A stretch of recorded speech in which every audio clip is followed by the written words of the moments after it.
मोदी सरकार की अब तक की सबसे बड़ी हार। जी हां, 9 जून को मोदी 3.0 की सरकार बनी और 2 महीने के भीतर 3 बड़े फैसले पर मोदी जी को बैकफुट पर आना पड़ गया।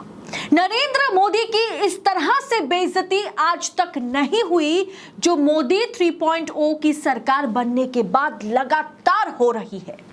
मैंने आपसे कहा ना कि 3 बड़े फैसले पर मोदी जी को थूक करके चाटना पड़ गया।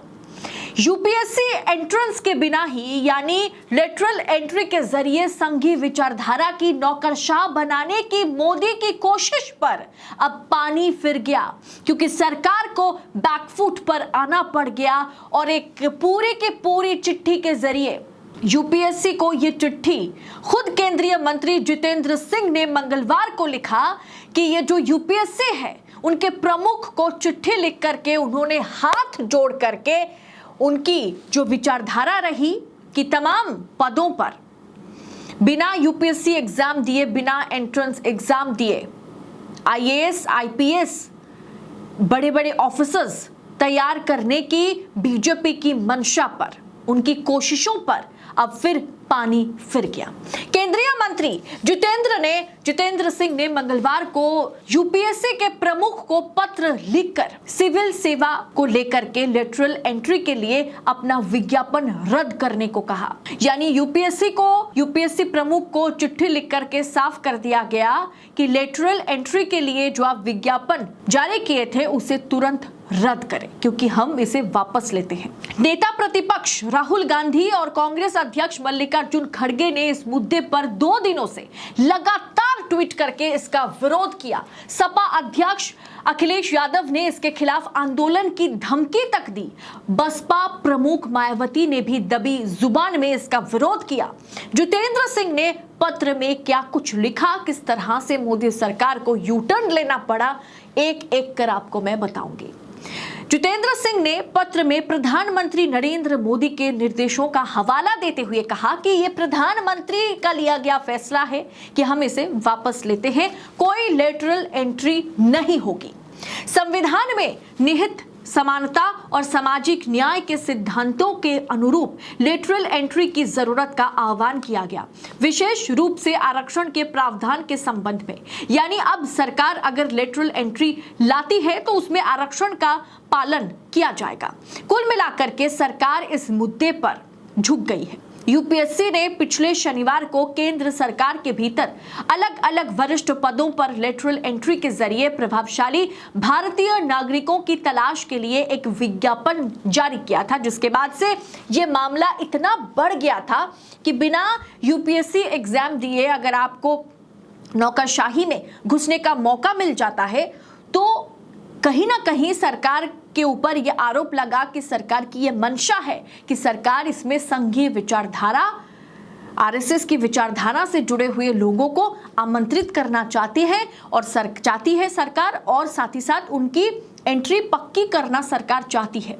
इन पदों पर 24 मंत्रालयों में संयुक्त सचिव, निदेशक, उप सचिव शामिल हैं, जिनमें कुल 45 पद रिक्त हैं। विज्ञापन इन 45 पदों के लिए था। पीएमओ में मंत्री जितेंद्र सिंह ने पत्र में कहा, हालांकि 2014 से पहले अधिकांश प्रमुख पद लेटरल एंट्री के जरिए भरे गए थे, जिनमें कथित पक्षपात के मामले भी शामिल थे। यानी शुरू में ही, लेटर के शुरू में ही कहीं ना कहीं कांग्रेस सरकार पर हमला उन्होंने कर दिया। आगे उन्होंने लिखा, हमारी सरकार का प्रयास इस प्रक्रिया को संस्थागत रूप में संचालित, पारदर्शी और खुला बनाना था। प्रधानमंत्री का दृढ़ विश्वास है कि लेटरल एंट्री की प्रक्रिया को हमारे संविधान में निहित समानता और सामाजिक न्याय के सिद्धांतों के साथ जोड़ा जाना चाहिए, खासकर आरक्षण के प्रावधानों के संबंध में। इसीलिए पत्र में लिखा उन्होंने कि मैं यूपीएससी से लेटरल एंट्री भर्ती के विज्ञापन को रद्द करने का आग्रह करता हूं। ये कदम सामाजिक न्याय और सशक्तिकरण की दिशा में एक महत्वपूर्ण प्रगति होगी। नौकरशाही में लेटरल एंट्री से अर्थ सरकारी विभागों में मध्य और वरिष्ठ स्तर के पदों को भरने के लिए भारतीय प्रशासनिक सेवा यानी कि आईएएस जैसे पारंपरिक सरकारी सेवा के बदले बाहर से लोगों की भर्ती, जिसमें ना तो आरक्षण का पालन होता है और ना ही किसी आईएएस को लिया जाता है। यानी अगर कोई सरकार किसी रामलाल श्यामलाल को विशेषज्ञ मानते हैं, उनको अगर सरकार सही मानती है, वो व्यक्ति अगर एक्सपर्ट माने जाते हैं सरकार द्वारा, तो सरकार उसे लेटरल एंट्री के जरिए ज्वाइंट करा सकती है।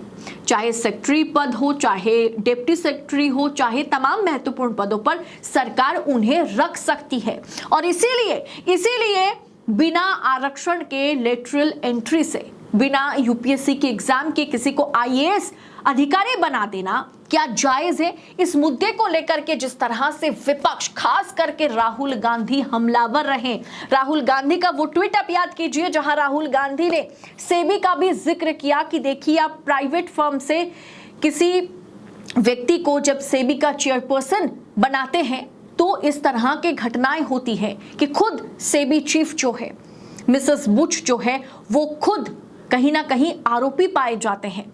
तो वो कहीं ना कहीं स्टॉक मार्केट को मैनिपुलेट करने का आरोप उन पर लगता है। वो आरोपी पाए जाते हैं कि वो स्टॉक मार्केट को मैनिपुलेट कर चुकी है, अडानी के उन तमाम ऑफशोर कंपनीज में इन्वेस्ट कर चुकी है जो अभी संदिग्ध पाए गए हैं, जिस पर अभी काम चल रहा है, जिस पर खोजबीन जारी है। और ऐसे में मनी लॉन्ड्रिंग मामले में जब सेबी के मुखिया, सेबी चीफ का नाम सामने आता है, इससे पहले जितने भी सेबी के प्रमुख बने थे हर कोई ब्यूरोक्रेट्स थे, लेकिन अब जब किसी प्राइवेट फर्म से या किसी निजी क्षेत्र से आप किसी को भी, आपको सही लगता है, सरकार को सही लगता है, इसके चलते अगर आप किसी को नौकरशाह बना देते हैं बिना किसी परीक्षण के, बिना किसी आरक्षण के, जब वो वहां तक पहुंचते हैं तो उनका सर्कमस्टेंसेस जो है वो कहीं ना कहीं सरकार को, देश को भुगतना पड़ता है, जैसे सेबी प्रमुख के साथ अभी फिलहाल में हुआ है। इस पूरे विषय को राहुल गांधी ने उठाया और आज विपक्ष इतना मजबूत है कि सरकार को पीछे हटना पड़ा और सरकार बैसाखियों के दम पर चल रही है। चिराग पासवान ने जिस तरह से इस पूरे मामले का मुखालिफत किया, जिस तरह से उन्होंने विरोध किया, सब कुछ को देखते हुए, चाहे एनडीए के भीतर बगावत हो, चाहे एनडीए के भीतर मोदी सरकार को लेटरल एंट्री को लेकर के, आरक्षण को खत्म करने को लेकर के चेतावनी हो, या विपक्ष का बेखौफ और बुलंद आवाज के साथ सत्ता से सवाल पूछना हो, हमारे जैसे पत्रकार भी इस मुद्दे को लेकर के लगातार सरकार के सामने आईना दिखाने का काम सरकार से किया है। वो कहीं ना कहीं इस तरीके से आज मोदी जी के लिए बड़ी हार जरूर हो सकती है, लेकिन तमाम एस्पिरेंट्स के लिए जो आरक्षण के जरिए कहीं ना कहीं नौकरशाह बनते हैं, जो मेहनत करते हैं, उनके लिए ये एक बहुत बड़ी जीत है। और सबसे बड़ी बात, ये संविधान की जीत है। इस पूरे विषय को आप किस अंदाज में देखते हैं? आपकी राय इस पर क्या है? सरकार को जिस तरह से हर मौके पर वक्फ बोर्ड को लेकर के जो बिल सरकार पास कराना चाहती थी उसे कमेटी के पास भेजना पड़ा, यानी फिर से इस पर स्क्रूटिनी होगी, फिर से रिव्यू किया जाएगा। जो सरकार बिल लेकर के आई थी, मीडिया पर पाबंदी लगाने की कोशिश, सोशल मीडिया पर पाबंदी लगाने की कोशिश, जो ब्रॉडकास्टिंग बिल सरकार लेके आई थी, उस पर भी सरकार को बैकफुट पर जाना पड़ा।